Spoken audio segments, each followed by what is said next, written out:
want to thank you with Mahākāśyapa for being so kind to me. We were friends in earlier lives, and we were good with each other, compatible. Thank you for the relics of the Buddha. Thank you for the bowl, like the arms bowl, the begging bowl for the monk.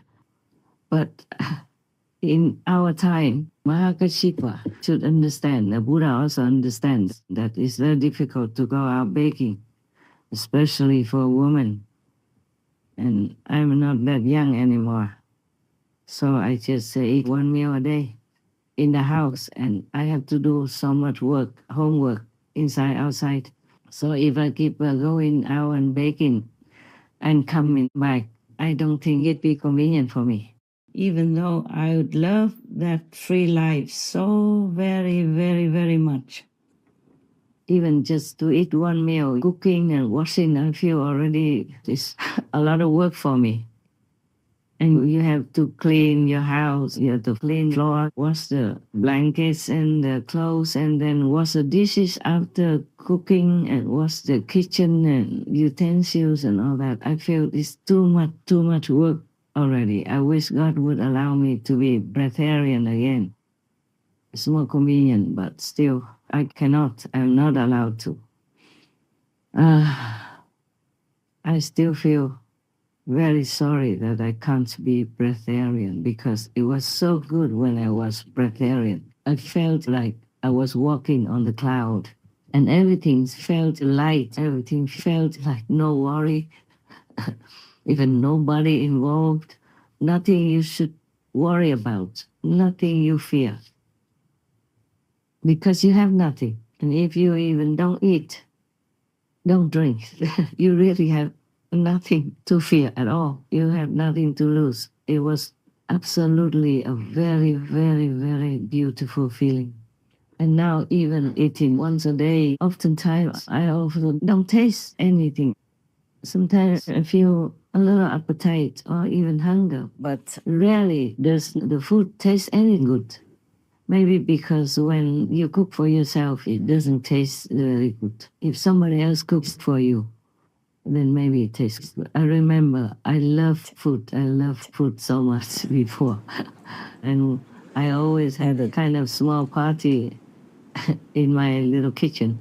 I had a couple of chefs and cooks to cook for me. So I asked them to cook a lot, and I invited workers in the ashram, some monks or some nuns, not all of them. Those who came helped me to repair the house or repair the car, or some helped me to clean the golf car or clean my yard, something like that. So monks or nuns, I invited them. They took turns, so it was very good. And when I ate with someone else, it tasted so good, so good, so appetizing. And then I kept eating a lot.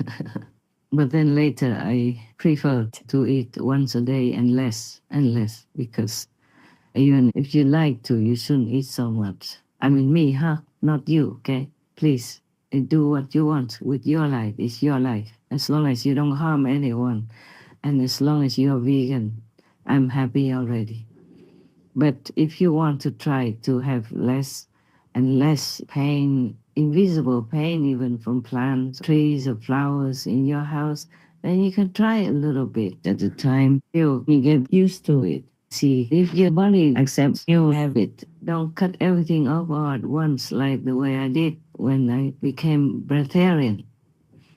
Maybe you will cause yourself trouble. I didn't cause myself trouble. I was younger then and healthy. I worked a lot in that temple, cleaning every day, washing, cooking for everybody. Yeah, and helping to write articles for the abbot and transcribing his talk onto paper. Yes, he had a magazine or something.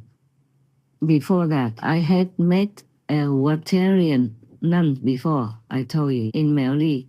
Not where we live, but nearby in the same region called Miaoli. So my heart ever since has been longing to be at least a Watarian or breatharian, but I could not somehow, because I have to tell you the truth. I loved food.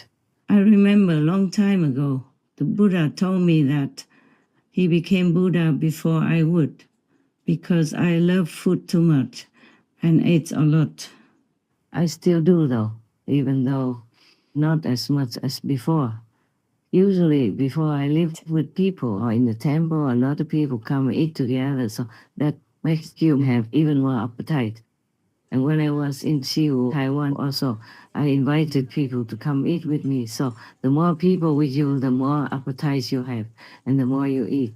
Sometimes I couldn't go back into the old beautiful clothes that they made for me before, because mostly when I go out in public, I have to wear the clothes that I designed or they designed at different companies in order to sell. Like I'm a model, but I don't have any payment for it, okay? Don't be envious. I didn't know being a master, you even have to sing and dance. I had to do many things and I still have to. Somehow, most of the people who knows about my designs or my jewelry, for example, they love it. So I had to show it anyway. You might wonder why I don't advocate for 1 meal a day or asceticism when I myself do it. I do it for a different reason.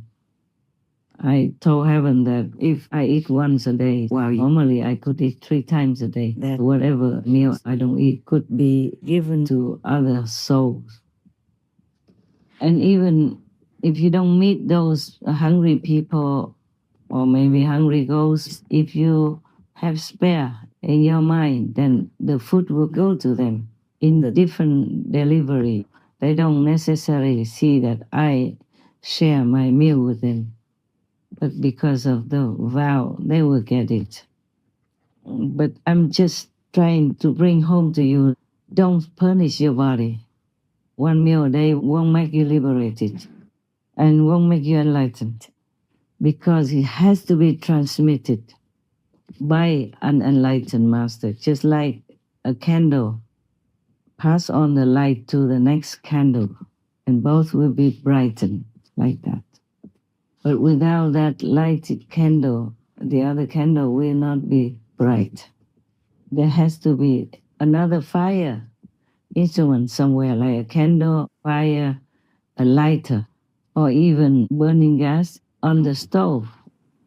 Now, Mahākāśyapa, he was already an ascetic, so spiritual, he learned some with other masters before the Buddha.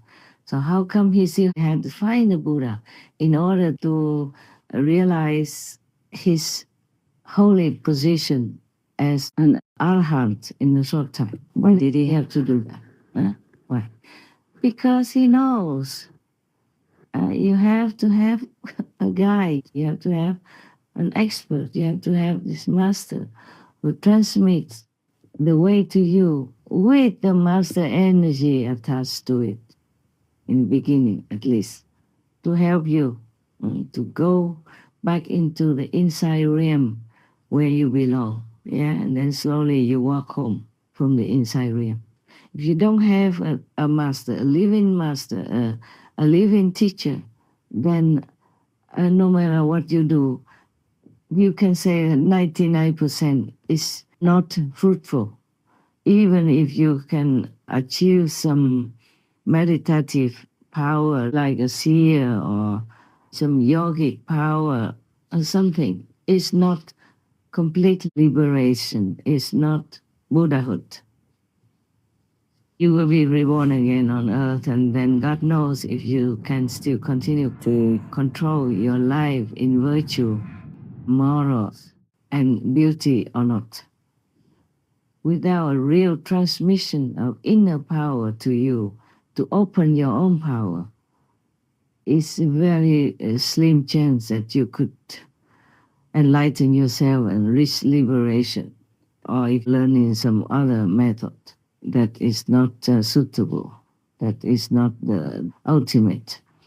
And after Mahākāśyapa sent for his wife, she came study with the Buddha, and in a short while she became an arhat also. I mean saint already.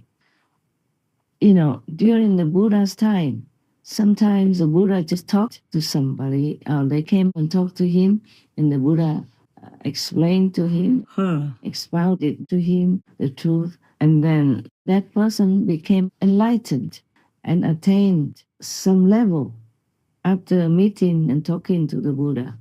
It's not because of the Buddha's talk or voice, it's because of the power emanating from it.